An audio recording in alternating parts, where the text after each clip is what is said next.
doesn't come out of that hat, I will make a Norwegian scene. Meaning, I will make a brief, distraught look at the end of the night, fake a smile until I get home, and then do nothing further. You have been warned. Let's welcome to the stage veteran teller, Shannon Takla.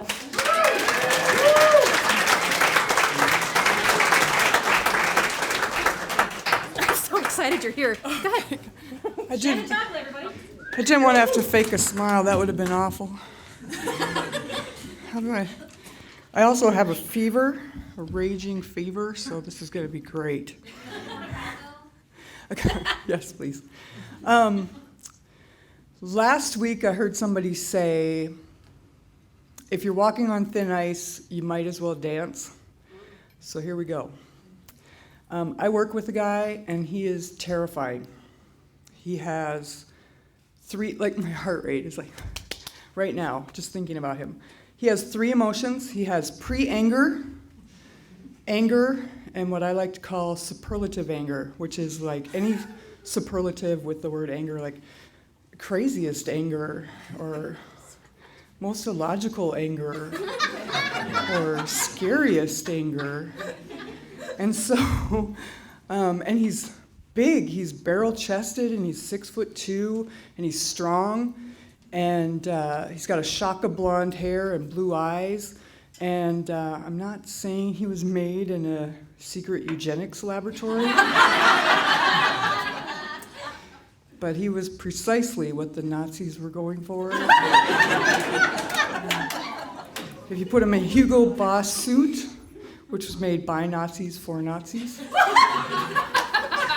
and a VW Bug, by Nazis for Nazis, and you just dropped him into 1943 Germany, he would be a strong contender for Ubermensch of the Year.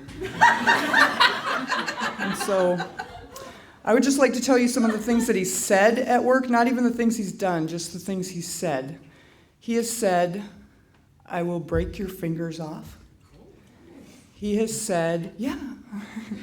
He has said, if you lie, you die.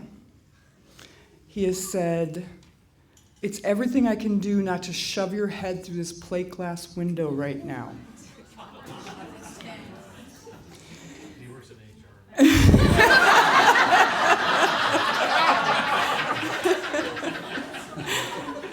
Somebody just said he works in HR in case you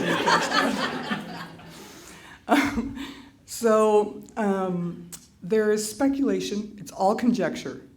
Everything I say is true except this part right here, which is just rumor mill, conjecture. There's rumor mill that he has indelicate pictures of somebody at the higher level, and that is why there's no ramifications for his behavior.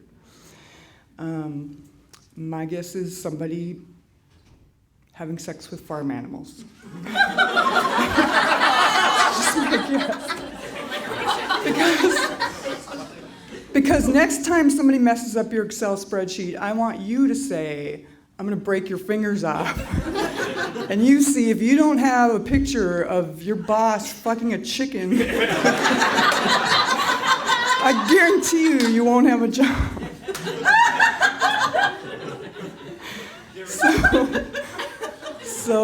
But my favorite thing he's ever said at work was, I'm not afraid to go back to jail. And so let's just break down the demographic.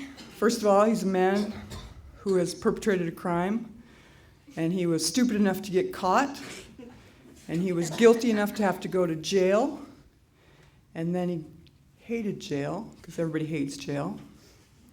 And then he got out of jail, and he met you. And he hates you more than he loves freedom.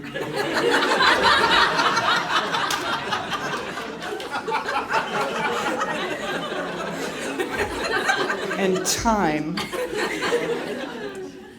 And he hates my guts. And I know because he told me. I hate your guts. And before I tell you about when he told me that he hates my guts, I'm going to tell you how I feel around him and how I kind of feel talking about him, because he's terrifying. Did you ever play the game Slug when you were a kid? Or some kids called it punch buggy, so did I catch up with the other people? If you'd never played it, maybe you were an only child with no cousins. Your mom didn't have a friend who had a kid. But so the rules are, it's a genius whoever thought of it. It was a kid, obviously, who thought of this. But whoever thought of this, it's a game where you can punch somebody and not get in trouble. So how it works is you're in the back seat driving around with adults, and you have preferably your sibling, because those are the funnest kids to punch. And whoever sees a Nazi VW go by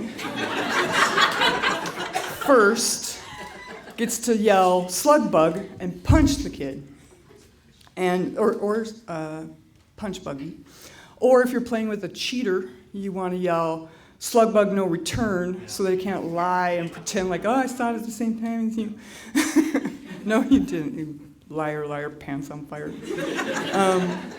So when you are playing slug bug, you are in punch traffic and non-punch traffic. So your punchability is always in flux. And that's how I feel around this guy. Like I'm in Schrodinger's traffic, and a VW bug is going to go rattling across his brain pan, and he's going to punch me. And so one night I'm at work, and it's 2 in the morning, and I've been there 11 hours, and I'm just trying to get things done so I can leave. And I'm in a back office. I'm almost never in an office. And I'm in a back office, and he comes in, and he says, let's play a game of truth. And this is pre-angry. Comes in, and I actually say out loud, oh, this should be great. And then he says, did you say something irrelevant to some people who are irrelevant? And I said, no. And then he went from pre-angry to angry. And he says, are you calling those people liars? I said, no, I am just saying that I did not say that. And so he goes from angry to like really angry, and he starts yelling at me. And he yells for a while, and he's I don't even remember what he's yelling because I'm scared. And he yells for a while, and at the end of his first tirade, he yells, what's your problem with me anyway? And I didn't think anything sarcastic. To tell you a little bit about myself, I'm a pacifist. And I think that if the Dalai Lama and Rodney King and Jesus Christ and my dead grandma and Aretha Franklin all think we deserve a little RESPCT, then that's a pretty good foundation for any relationship, even mine with this guy. And so I think when he yells at me, what's your problem with me anyway? I think that's a legitimate question, and maybe I can open some dialogue here. Please laugh at me. Please laugh at me, because this is ludicrous. I am talking to a violent, convicted person, public records. And so I say, I'm like real low-key, and I say, well, you just make everything more difficult than you need to, and I'm a really easygoing person, and if I make a mistake, I'll admit it, and we can just resolve it quickly, and if I don't make a mistake, you kind of don't have any reason to deal with me. And he's back. He leans into me, and he says, I hate your guts. And so I say, I'm not dissuaded from the open dialogue, and I say, well, we don't need to get along, really. We don't need to like each other. We just need to work together. And he yells, he goes like from angry to really more angry, not superlative angry yet, and he yells, no, we don't. And so I say, okay, well, I guess this meeting is over then. And that's when he goes from angry to superlative angry. Like he gets the scariest angry I've ever seen him. And he's already just scary just walking by me. And he yells something terrible that makes me laugh because I'm terrified. And sometimes like things just got so surreal that it flipped back around and it became funny. And so he yells at me when I say, this meeting is over, I guess. He yells at me, "No, it isn't, because I've just changed it to a different kind of meeting, and if you don't answer me, you are in violation."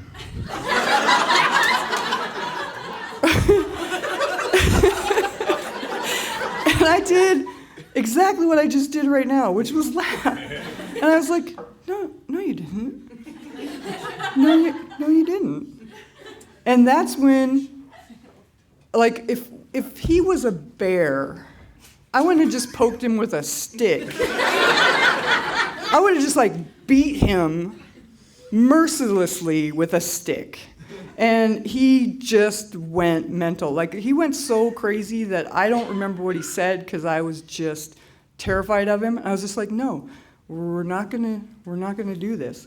And it was everything I could do to turn my head to the side and look at this computer and like pretend to be typing.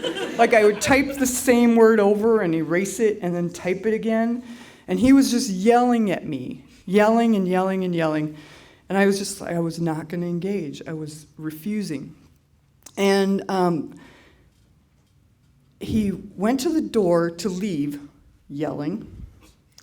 And I saw his face again, and he was so angry at me that his face was pitch red, and he was sweating.